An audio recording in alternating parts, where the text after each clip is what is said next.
indoors and outdoors. We're going to talk about lightning safety. Towards the end, we're going to play a game.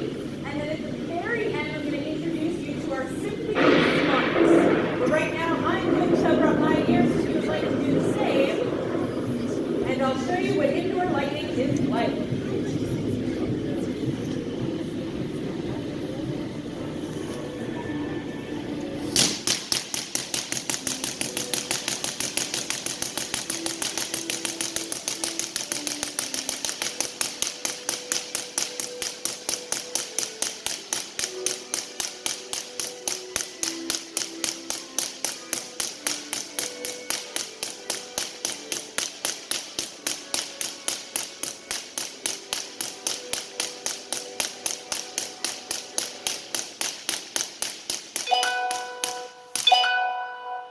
Okay, go!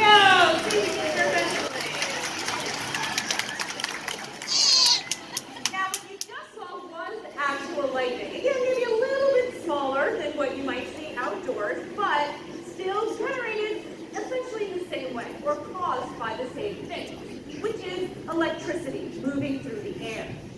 Electricity is made up of two types of charges. They are positive and negative. Good, you guys are paying attention. So, positive and negative charges that are virtually everywhere around us. And a positive charge and a negative charge are attracted to each other. So if you separate them, they are still attracted back towards each other. Now, inside of a thundercloud, there are lots of charges. There's lots of things in there. There's liquid water, there's solid water, ice, there's dirt, there's dust, there's smoke, there's all sorts of things that rub around inside of a thundercloud that cause large amounts of positive charges to separate from large amounts of negative charges.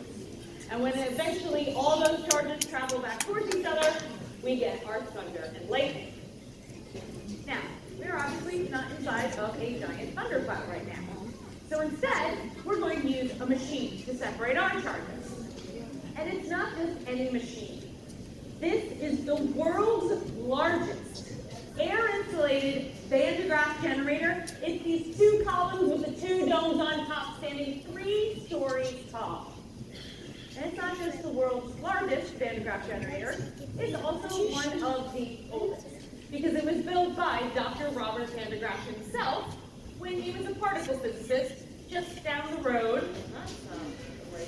There we go, just down the road. Do you guys memorize that? You'll be tested later. When he was a particle physicist just down the road at MIT.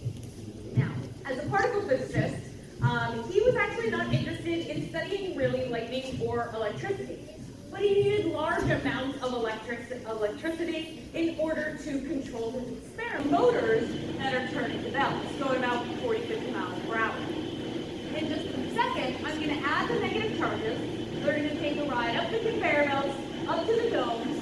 When there's enough of them separated from each other, the air will change over from an insulator, like a conductor, we'll get some sparks. And then we'll get more negative charges, another spark. More charges, another spark.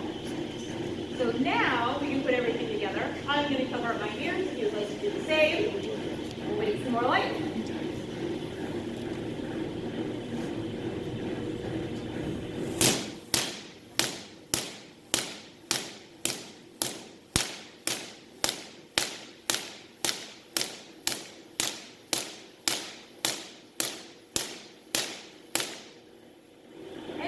Is how the world's largest Van de Graaff generator works. And incidentally, that's actually how most Van de Graaff generators work. You just got to see it and learn it on the world's largest and one of the oldest. So now that we've learned how this giant machine works, hopefully you can agree with me when I say that we are essentially in also the world's largest, possibly, or probably not only, but one of the few lightning laboratories in the entire world. So, what better things to do in a lightning laboratory than experiment with lightning?